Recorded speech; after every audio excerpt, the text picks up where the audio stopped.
મારા સ્વરૂપની પ્રગટ અને પ્રત્યક્ષ અનુભૂતિ ન થાય ત્યાં સુધી પરમાત્મા વિશે જ્યારે બુદ્ધિ દ્વારા જાણવામાં આવે ત્યારે સ્વરૂપ વિશે જુદા જુદા ભાવો પ્રગટ થાય. પરમાત્મા તો એનો એ છે, એને જોનાર કઈ દ્રષ્ટિથી જોવે છે એવા એને પરમાત્મા દેખાય છે. એક અર્થમાં આ જેટલા સ્વરૂપો વર્ણવવામાં આવે છે પરમાત્મા એનાથી પર છે, પરાત્પર. અને એક દ્રષ્ટિએ વિચારમાં જો આવે તો આ બધા જ પરમાત્માના સ્વરૂપો. કોઈ પણ એક સ્વરૂપ પકડીને ક્યાંય વિવાદ કરવા જેવો નથી, વિખવાદ કરવા જેવો નથી. પણ જુદા જુદા સંપ્રદાયો એના કારણે ઉભા થયા અને જુદા જુદા સંપ્રદાયો વચ્ચે પરમાત્માની અનુભૂતિ અને પરમાત્માની પ્રાપ્તિ માટે મૂળ કામ દૂર રહ્યું, સમય વાદ વિવાદમાં ગયો. સુતીક્ષ્ણ મુનિ ભગવાન રામજીને એમ કહે છે કે ભગવાન આકારથી પર જેને જોવાની દ્રષ્ટિ પ્રાપ્ત થઈ છે, આકારથી પર, રૂપથી પર, એને પરમાત્મા નિરાકાર ભાષે.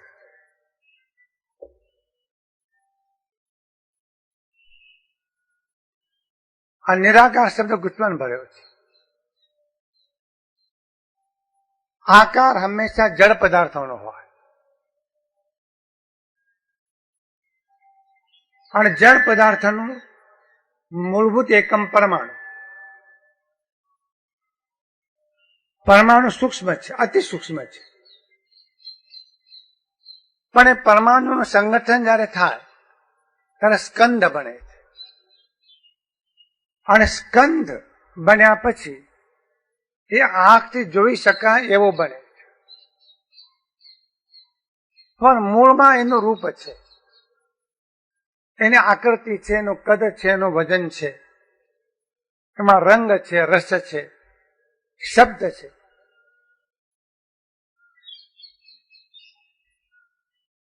માટેનો આકાર છે. પણ જેને આત્મા કહેવામાં આવે છે એનો કોઈ આકાર હોઈ શકે નહીં. અને આપણું મન એસોસિએટ થયેલું છે, બંધાયેલું છે કે આકાર હોય તો વસ્તુ છે, આકાર ન હોય તો વસ્તુ નથી. એવું મન માનવા ટેવાયેલું છે. એટલે મન એમ કહે છે કે જો આકાર નથી તો વસ્તુ નથી, માટે આત્મા નથી. અને જો આત્મા નથી એક વખત નક્કી થઈ જાય તો પરમાત્મા નથી કહેતા વાર નહીં થાય. પરમાત્માનો છેદ ઉડાડવો જો હોય તો પહેલા આત્માનો છેદ ઉડાડવો પડે. અને આત્મા નથી એટલા માટે કે એનો કોઈ આકાર છે.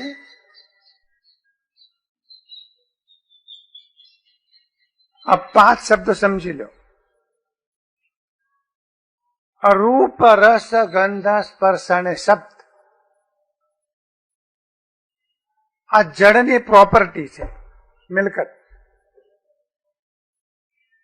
અને જેનામાં 5 ગુણો છે એ જડ, અને જે જડ છે તે દ્રશ્ય.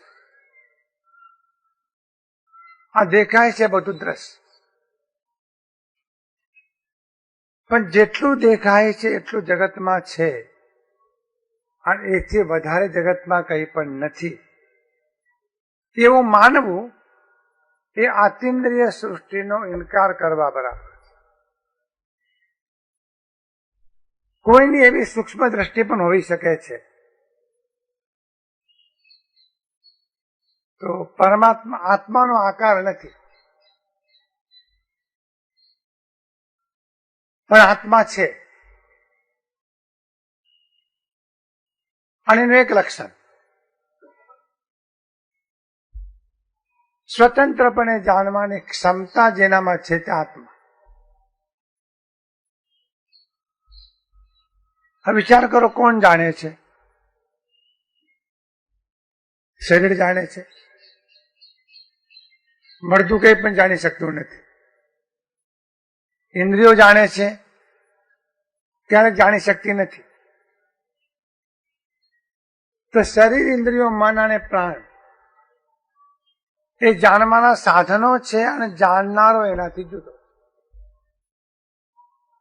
જે દ્રષ્ટા છે દ્રષ્ટિનો, જે જાણે છે રૂપ, અબાધ્ય અનુભવ જે રહે તે છે જીવ સ્વરૂપ. તમે દ્રશ્યને તો જોયું ને માન્યું, પણ દ્રશ્યનો જોનારો છે કે નહીં? એ દ્રશ્ય નથી, આ દેખાય છે દ્રશ્ય. એનો કોઈ જોનારો પણ છે, અને જોનારો દ્રશ્યથી જુદો છે. એને કહેવાય છે દ્રષ્ટા. એ જાણે છે. શરીરમાં એ જો ન હોય, બધું શરીર છે, અને આખું આખું ઉપાડીને બાંધીને હરિયાળમાં લઈ જાઓ તો ના નથી કહેતું, ભાઈ ક્યાં લઈને ચાલ્યા. પણ જીવતો હોય ને બહાર લઈ તો પૂછે, ક્યાં લઈ જાઓ છો મને? એવું કોઈ તત્વ અંદરમાં છે, પણ અરૂપ છે, એટલે નિરાકાર. પણ અરૂપ દેહમાં ઉતરે તેનો આકાર તમને દેખાય. તો સુતીક્ષ્ણ મુનિ કહે છે, પ્રભુ આપ તો નિરાકાર પણ છો ને સાકાર પણ છો. બંને સાથે લઈને ચાલો. મનથી પેલી પાર જાઓ તો નિરાકાર, અને મનને હાથમાં રહો તો સાકાર. જ્યાં સુધી મનની પેલી પાર જઈ શકતા નથી ત્યાં સુધી સાકાર, અને કૂદકો મારીને મનની પેલી પાર જઈ શક્યા તો પછી નિરાકાર.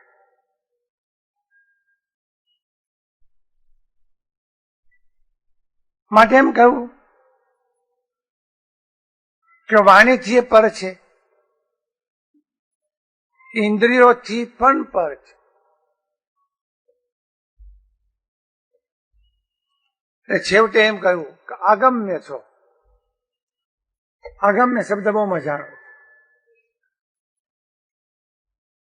તમારી ગમ પડે એવી નથી. જ્ઞાનીઓ પણ થાક્યા. સુતીક્ષ્ણ મુનિ પ્રગટ સાકાર પરમાત્મા સામે ઉભા છે, અને એમની આ શબ્દોમાં સ્તુતિ કરે.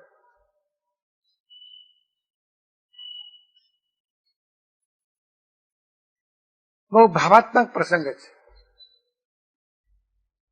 પ્રગટ પરમાત્મા સામે ઉભા હોય અને એમની સામે ઉભા રહીને એમને સ્તુતિ કરવાનું ધન્ય ભાગ્ય પ્રાપ્ત થયું.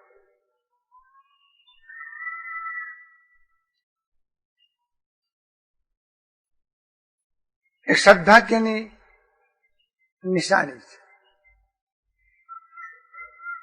અને ત્યાર પછી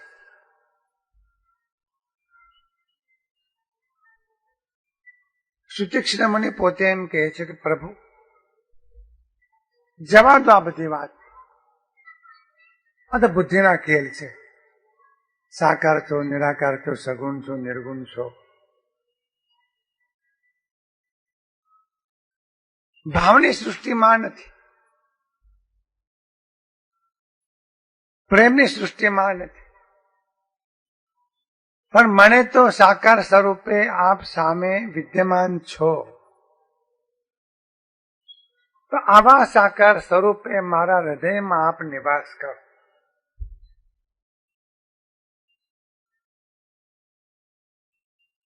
ભક્તને છેવટે એ કહેવું છે કે હૃદયમાં નિવાસ કરો. આપણે એમ કહીએ છીએ કે હું મંદિરમાં આવી જઈશ, તો તમે મંદિરમાં જ રહેજો, હૃદયમાં ના આવશો, ઉપાધિ કરશો. પરમાત્મા હૃદયમાં હોય અને દુકાને બેસો, ખોટું નહીં બોલી શકાય, માલના ભેળસેળ નહીં કરી શકાય. મંદિરમાં આવો તો વાંધો નહીં. જે પિતાનો કડપ છે હાજર હોય તો એ પિતાની હાજરીમાં છોકરો બીડી ન પી શકે. એ દીકરો એમ ઈચ્છે કે બાપા છેટા હોય તો સારું. આપણે પણ એવું જ ઈચ્છીએ છીએ, પરમાત્મા મંદિરમાં હોય તો સારું. એ હૃદયમાં જો આવી જાય તો ક્રોધ ન થાય, અહંકાર ન થાય, ઈર્ષા ન થાય, દ્વેષ ન થાય. આનું કારખાનું બંધ થઈ જાય આખું. ભક્ત કહે છે પ્રભુ હૃદયમાં નિવાસ.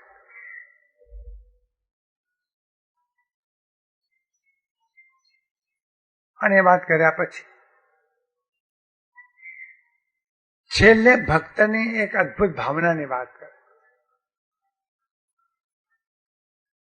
આમ તો મારે અભિમાનથી પર થવાનું છે, અહંકાર જોઈતો જ નથી. પણ એક અભિમાન મારામાં જાગૃત રહે. જો સાંભળજો શબ્દો. સુતીક્ષ્ણ મુનિ એમ કહે છે કે મારું અભિમાન ઓગળી જવું જોઈએ, એ મારી પ્રાર્થના છે. પણ એક અભિમાન મારામાં રહે એવી પણ મારી પ્રાર્થના છે. કયું અભિમાન? હું રામનો દાસ છું અને ભગવાન રામ મારા સ્વામી. હું બીજા કોઈનો દાસ નથી, રામનો દાસ છું. આપણને તો કેટલાને ખુશ રાખવા પડે, કેટલાયને. તમને ખબર હશે કેટલાને ખુશ રાખવા પડે. ઘરમાં રહો તો ઘરવાળાને ખુશ રાખવા પડે, ઓફિસમાં જાઓ તો બોસ ને બોસનો પરિવાર ને બધાને ખુશ રાખવા પડે.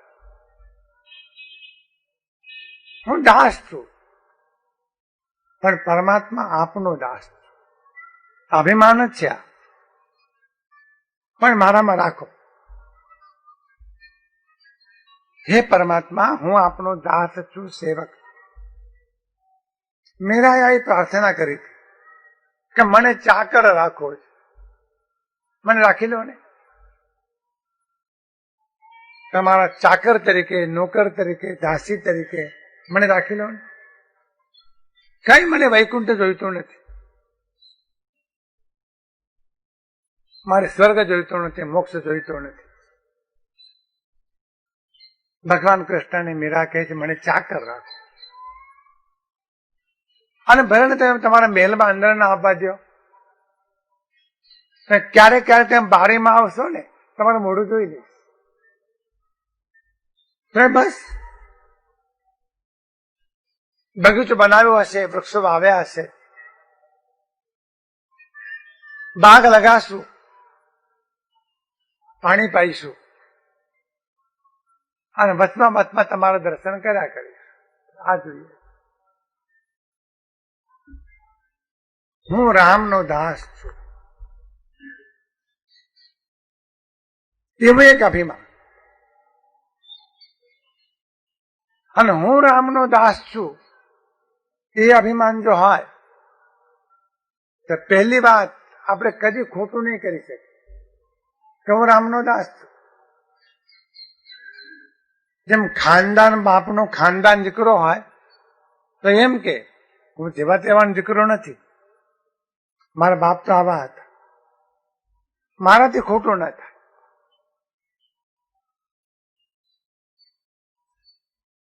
આ અભિમાન ખરું, અને પ્રશસ્ત અભિમાન,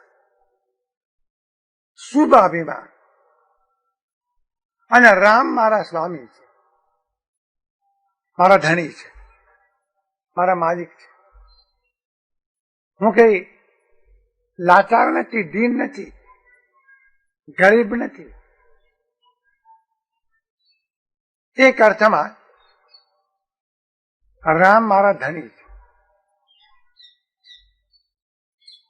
દિલ્હીના વડાપ્રધાન તમને એમ કે તમે ચિંતા ન કરશો, હું તમારા માટે બેઠો છું, તમારો ફાંકો ક્યાંય ચડી જાય. અને 14 ભુવનનો ધણી ભૂલથી પણ આ હૃદયમાંથી ન જાય. શું ન જાય?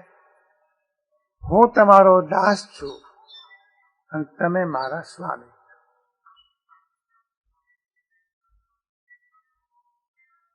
આ ભક્તિયોગનો નિચોડ આવે. લોકો પૂછે ભક્તિ કરવી એટલે શું કરવું? ભક્તિ કરવી એટલે આ કરવું. કેટલાક ભક્તો તો દાસ શબ્દ નથી વાપરતા, દાસાનો દાસ. હે ભગવાન, તમારા જે દાસ એના અમે દાસ છે. આ અભિમાન નહીં ઓગળે આ અવસ્થા સિવાય. અમે દાસના પણ દાસ છે. આવા વચનો સુતીક્ષ્ણ મુનિએ કહ્યા.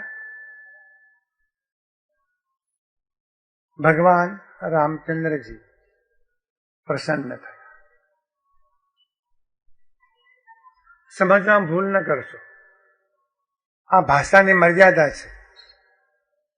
ભગવાન રામચંદ્રજી પ્રસન્ન થયા તો પછી તમારા મનમાં એમ પણ થાય કે કોઈ નિંદા કરે તો એ અપ્રસન્ન પણ થતા હશે, એ નારાજ પણ થતા હશે. ના, ભાષા આપણી મર્યાદા વાળી છે. નિંદામાં અને સ્તુતિમાં એ સમ છે.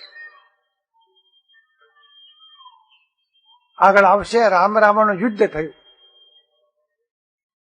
પણ ક્યાંય રાવણના પ્રત્યે રામના હૃદયમાં ઢંક નતો.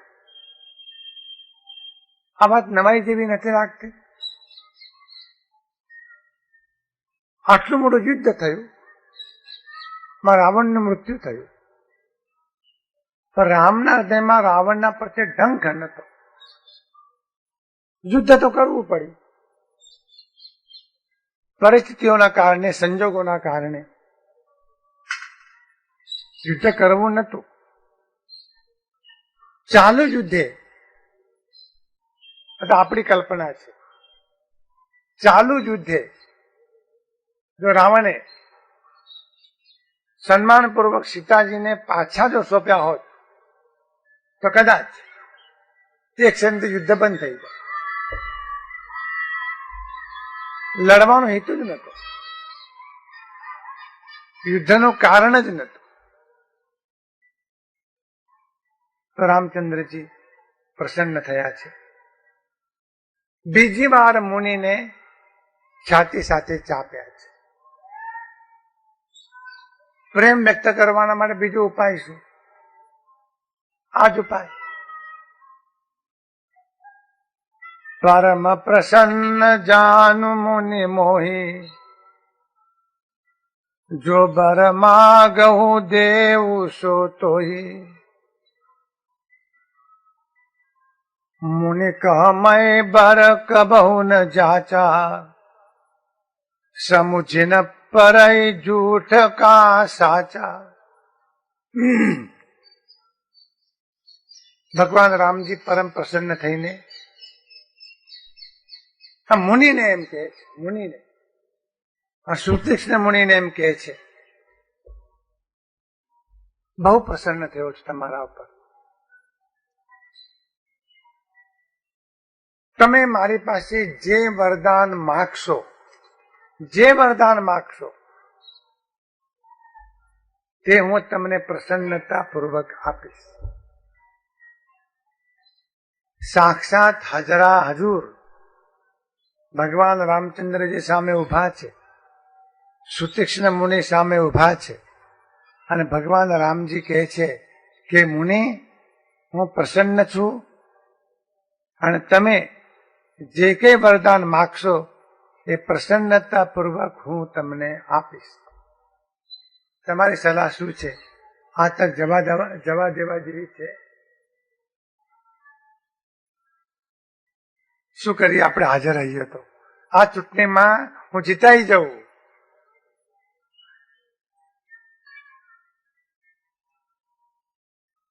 એટલા માટે ભગવદ્ ગીતામાં ભક્તના લક્ષણો વર્ણવ્યા. એમાં એક લક્ષણ બહુ અદભુત છે. અનપેક્ષ, સુચિર્દક્ષ, ઉદાસીનો ગતવ્યથ, સર્વારંભ પરિત્યાગી, યો મદ ભક્તો સમે પ્રિય. સમે પ્રિય એ મને બહુ વાલો છે. ભગવાન કહે છે કે મને બહુ વાલો છે. કોણ? અનપેક્ષ. અનપેક્ષ એટલે જેને કોઈ પણ જાતની અપેક્ષા નથી. ખબર નથી પણ મોટા ભાગની ભક્તિ અપેક્ષા પૂર્વક થાય છે. અહીંયા એમ કહે છે કોઈ અપેક્ષા નથી. અનપેક્ષ ભક્તનું મહત્વનું લક્ષણ. એટલે કોઈ અપેક્ષા. સુદામાને ખાવાનું ઠેકાનું નહોતું અને કૃષ્ણે દ્વારકામાં કહ્યું કે સુદામાજી માગો. તો આ બહાદુર માણસ કશું માગતો. બહાદુર માણસ કહેવાય. કઈ જોઈતું નથી. સંજોગો છે માગવું પડે એવું. પત્નીએ શીખવાડીને મોકલ્યા છે. પત્નીએ શીખવાડીને મોકલ્યા છે. જોજો ભૂલશો નહીં, માગજો. કૃષ્ણ રાજી થશે. એ દ્વારકાધીશ છે. તમે એના મિત્ર છો, સખા છો, પરમ સખા છો. તે માગશો એ આપશે. માગજો. આ છોકરાઓને ઠેકાનું નથી, પહેરવા કપડા નથી, ખાવા ધાન્ય નથી, રહેવા ઘર નથી. આ ચિત્રહાલ દશા છે અને તમે દ્વારકાધીશ પાસે જાઓ છો, તક ચૂકશો નહીં. આવું ભણાવીને મોકલ્યા છે. તમે ભૂલી ગયો છો દાદા.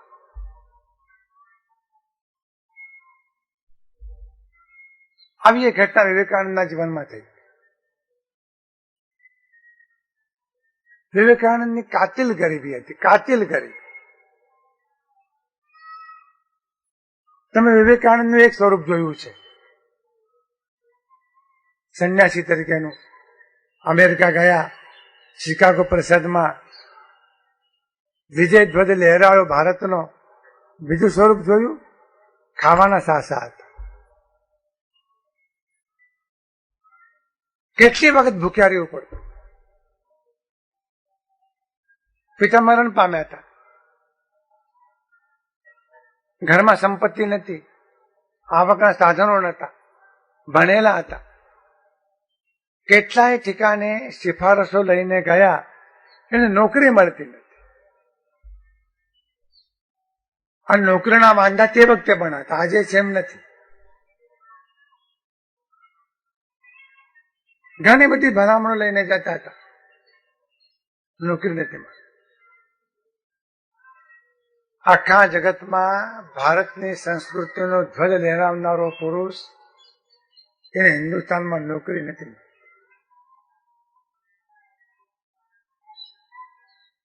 સવારે નીકળે, સાંજ સુધી ખાવાનું નહીં. અને માની ચિંતા થાય. માએ થોડાક ચોખા રાંધ્યા હોય તો રાહ જોઈને બેસે. નરેન્દ્ર આવે, ઓડકાર ખાતા ખાતા આવે. ઓડકાર ખાતા ખાતા કે બેટા ચાલ જમવાનું તૈયાર છે. ના, માં જમીને આવ્યો છું. મારા મિત્રે બહુ આગ્રહ કર્યો, તું જમી લે. તું જમી. મને માએ વિચક્ષણ હતી. કે દીકરો ભૂખ્યો રહે છે અને મને જમાવે. નરેન્દ્રના માં ઘણી વખત રડ્યા. આ નરેન્દ્ર રામકૃષ્ણ પાસે ગયા. એ કદી ભૂખ્યા જ ગયા છે. રામકૃષ્ણે કહ્યું કે આટલી બધી મુશ્કેલ તું શું કરવા બેઠે છે? આટલી બધી ગરીબી અને આટલી તકલીફ તું મને કેમ વાત નથી કરતો? વાત કરી એક દિવસ તો કે જા મા પાસે જા. કાલી માં બે હાથ જોડીને માને કહે છે કે માં મને ધન આપ, મને સત્તા આપ, મને સંપત્તિ આપ. જા તને મળશે. અને નરેન્દ્ર જતા હતા. બંને હાથ જોડતા હતા. આંખો બંધ થતી હતી. અને નરેન્દ્ર બોલતા હતા, હે માં મને જ્ઞાન આપ, મને ધ્યાન આપ, મને વૈરાગ્ય આપ. આવું બોલતા હતા. આવો તીવ્ર બુદ્ધિશાળી માણસ જેની સ્મૃતિમાં તો કચાશ નથી, આટલું યાદ નહીં રહેતું હોય કે મને ધન આપે, મને સત્તા આપે, મને સંપત્તિ આપે. રામકૃષ્ણ બહાર ઉભા રહેતા હતા. માગ્યું, મા પાસે માગ્યું. કે માગ્યું? મહાપુરુષોની લીલા આકળ હોય, તમે નહીં ઓળખી શકો મહાપુરુષો કેવા લાગે. નરેન્દ્રને રાજુનો ભાવ હોય અને કે માગ્યું. અને નરેન્દ્ર કહે છે કે હા ઠાકુર માગ્યું શું? મને જ્ઞાન આપ, મને ધ્યાન આપ. અરે મૂર્ખ, મેં તને શું માગવાનું કહ્યું હતું? આવું તે માગ્યું પણ માગી જ ન શક્યો. હું માગી ન શક્યો. ફેર બીજી દિવસે તૈયાર કરીને મોકલ્યા કે જા હું તને કહું છું જા, હાય ભૂલ ન કરતો. બીજા દિવસે ગયા નરેન્દ્ર, એ જ ભૂલી ગયા. એ જ વાત, મને જ્ઞાન આપ, મને ધ્યાન આપ, મને વૈરાગ્ય આપ. નરેન્દ્ર પાછા આવ્યા, માગતા નથી. એટલે પાછી શિષ્યો ઉભા હતા. એમને કહે છે કે આ નરેન્દ્રને હું જે રાહ જોઈને ઉભો રહું છું, એના માટે હું જે રડું છું એનું કારણ આ છે. ઓળખ્યો આ નરેન્દ્રને? અનપેક્ષ, કોઈ પણ જાતની અપેક્ષા ન રાખ. સંતો પાસે જાઓ તો કોઈ અપેક્ષા ન રાખ. પરમાત્માની પાસે કોઈ અપેક્ષા ન રાખ. ક્યાં કાયમ રહેવું છે અહીંયા? થોડીક જિંદગીના માટે સોનાની જાળ પાણીમાં નાખવી. અનપેક્ષ. ઘણા ભક્તો એવા થયા છે કે ભોળેનાથ સામેથી ત્યાં ગયા છે, કુછ માગો. અને એવા મર્દ માણસો, હમકો કુછ નહીં ચાલે. આ મર્દ માણસો. સુતીક્ષ્ણ મુનિ ભગવાન રામજીને કહે છે, ધન્યવાદ, આપે મારા પર બહુ પ્રેમ વરસાવે, બહુ કૃપા કરી. પણ નમ્રતાપૂર્વક કહું, મેં આખી જિંદગીમાં કોઈની પાસે કશું માગ્યું જ નથી. એ કેવું જીવન હશે? આખી જિંદગીમાં કોઈની પાસે કશું માગ્યું જ નથી. અને આપણે માગ કર્યા જ કે આપણે કે આપતું નથી, માગ્યું જ નથી. જાકુ કછું ન ચાહીએ વો શાહન કો શાહ. આ હિંમત વાળા માણસોનું કામ છે, આ મર્દ માણસોનું કામ છે, આ રેંગી પિંગીનું કામ નથી.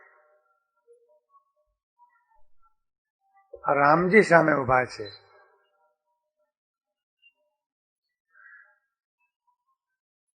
અને એમ કહે છે કે માગો. સુતીક્ષ્ણ મુનિ એમ કે મેં જિંદગીમાં કોઈ પાસે માગ્યું છે.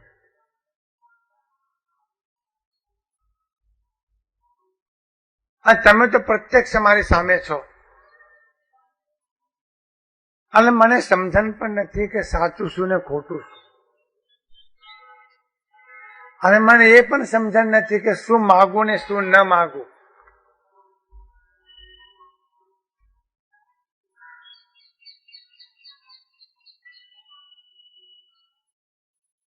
પણ કશું જ માગવું નથી. તુમઈને કલા ગઈ રઘુરાઈ સો મોહી દેહુ દાસ સુખદાઈ અબિરલ ભગતિ બિરતિ વિજ્ઞાના હો સકલ ગુણ જ્ઞાન નિધાના. હે પ્રભુ, આપ તો કરુણાના સાગર છો અને પરમ હિતકારી છો. બહુ આ લક્ષણ મહત્વનું છે. પરમ હિતકારી સંત પરમ હિતકારી. આ તો પરમાત્મા પરમ હિતકારી. જીવનું હિત શેમાં છે એ પરમાત્મા બરાબર જાણે. બાળકનું હિત શેમાં છે એને માં બરાબર જાણે. ઘરમાં દૂધપાક કર્યો હોય, જુવાન છોકરો છે, ટાઈફોઇડ થયો છે, પથારીમાં છે, 25 માણસો જમી રહ્યા છે, દૂધપાકના વાટકા ખાલી કરી રહ્યા છે અને એની માં એના દીકરાને મગનું પાણી જ આપે. કોક એમ કે છે કે અરે આ 25 જણને દૂધપાક તમે પીરસો છો અને તમે દીકરાને મગનું પાણી. તે વખતે એમ કે છે કે હોય ની માં એને શું આપવું એ મને ખબર. દૂધપાક એના માટે ઝેર છે.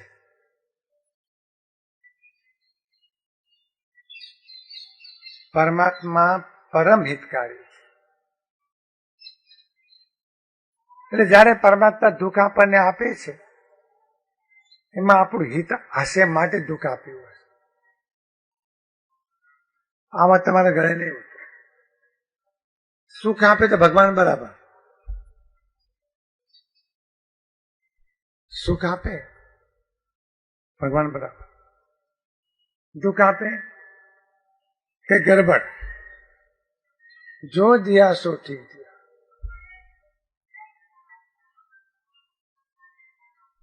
પ્રભુ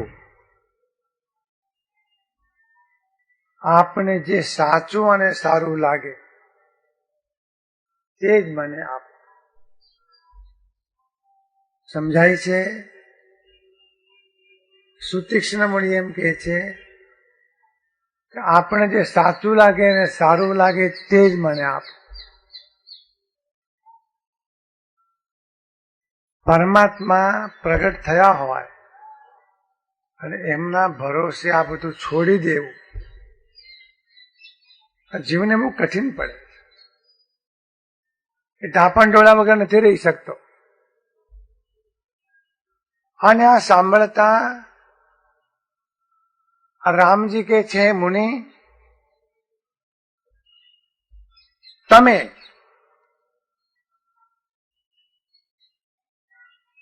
પ્રગાઢ ભક્તિના પરમ વૈરાગ્યના અને આધ્યાત્મ જ્ઞાનના અધિકારી છો.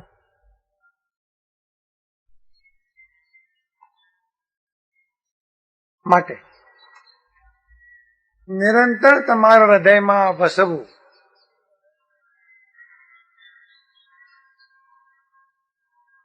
એવું બસીશ. તમારા હૃદયમાં બસીશ. અને આરતી સુતીક્ષ્ણ મુનિ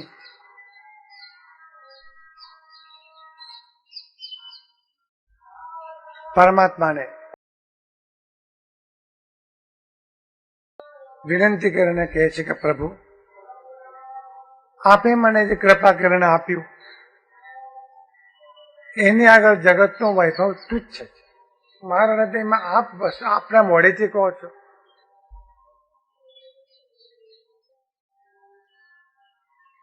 અને ત્યારબાદ સુતીક્ષ્ણ મુનિ સાથે ભગવાન રામજી અગસ્ત્ય મુનિના આશ્રમ તરફ જવા નીકળ્યા. યાત્રાનો પ્રારંભ થયો છે. સુતીક્ષ્ણ મુનિ અગસ્ત્ય મુનિના શિષ્ય છે અને ગુરુદેવના આશ્રમમાં ભગવાન રામજી જવાના છે. સુતીક્ષ્ણ મુનિ સાથે જાય. હવે અગસ્ત્ય મુનિનો પ્રસંગ આવે છે. આજે અહીંથી વાત આપણે અધૂરી મૂકીએ છીએ. થોડી ઘણાની તકલીફ છે.